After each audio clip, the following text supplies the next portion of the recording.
Captain Rhea Voss had survived 3 planetary conflicts, negotiated peace with the Crystalline Collective, and once escaped a black hole's event horizon with nothing but emergency thrusters and sheer willpower. She was decorated, respected, and known throughout the Galactic Union as a human who never flinched in the face of danger.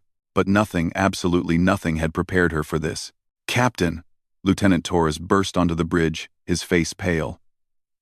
"You need to see this. Now."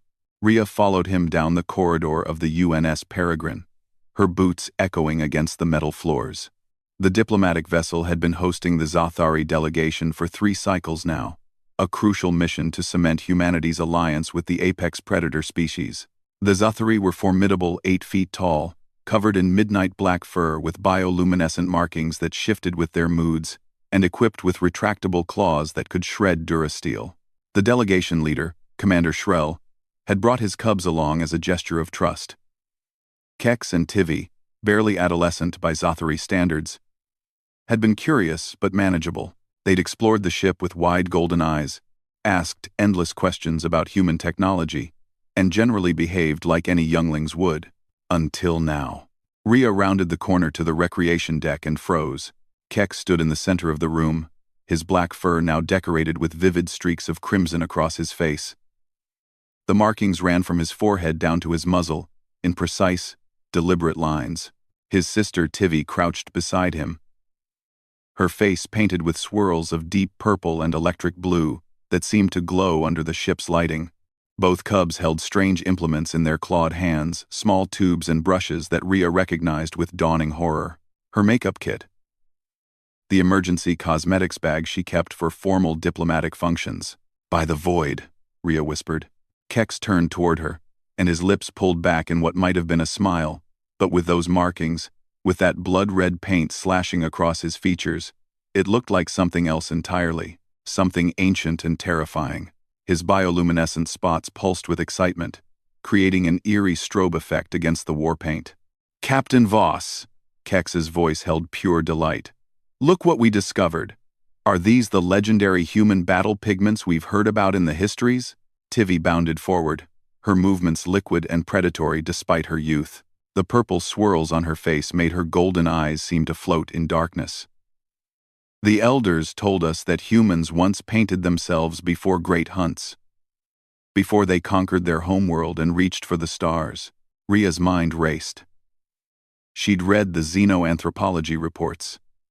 The Zathari had studied humanity extensively before agreeing to talks, fascinated by Earth's history of apex predators.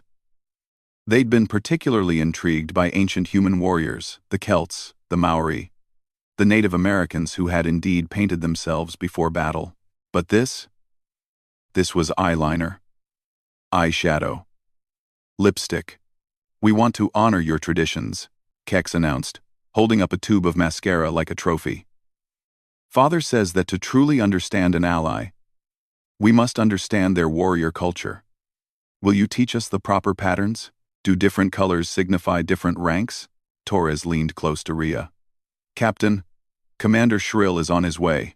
He heard the cubs found something called war implements, and wants to observe this human custom."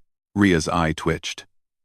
Through the viewport, she could see the diplomatic banquet hall being prepared for tonight's crucial treaty signing. Delegates from 7 species would be attending. The Zathari alliance could tip the balance of power in 3 sectors, and these cubs thought her MAC lipstick was a battle standard. "Captain?" Tivy tilted her head, the gesture eerily predatory. "You look frightened. Do the war paints invoke the spirits of ancient hunters?" "We are not afraid." That was the problem. They weren't afraid. They were excited. And Rhea suddenly understood why. The Zathari were predators, yes, but they were also warriors, who valued courage and tradition above all else.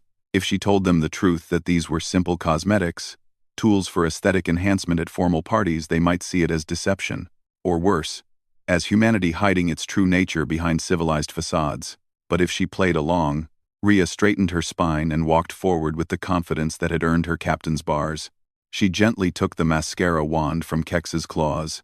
"The patterns," she said carefully, "vary by purpose. What you've discovered is very old magic, very powerful. Not entirely a lie.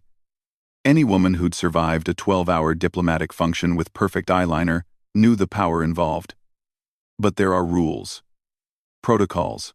Both Cub's ears perked forward. First, Rhea continued, warming to her improvisation. The colors must complement your natural markings, not overpower them. Tivy, the purple suits your undertones, but the application is too aggressive. For a diplomatic mission, we use subtlety.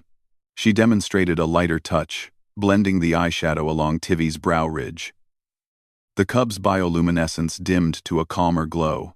And Kex, red is indeed a power color, but true warriors know when to show strength and when to show wisdom.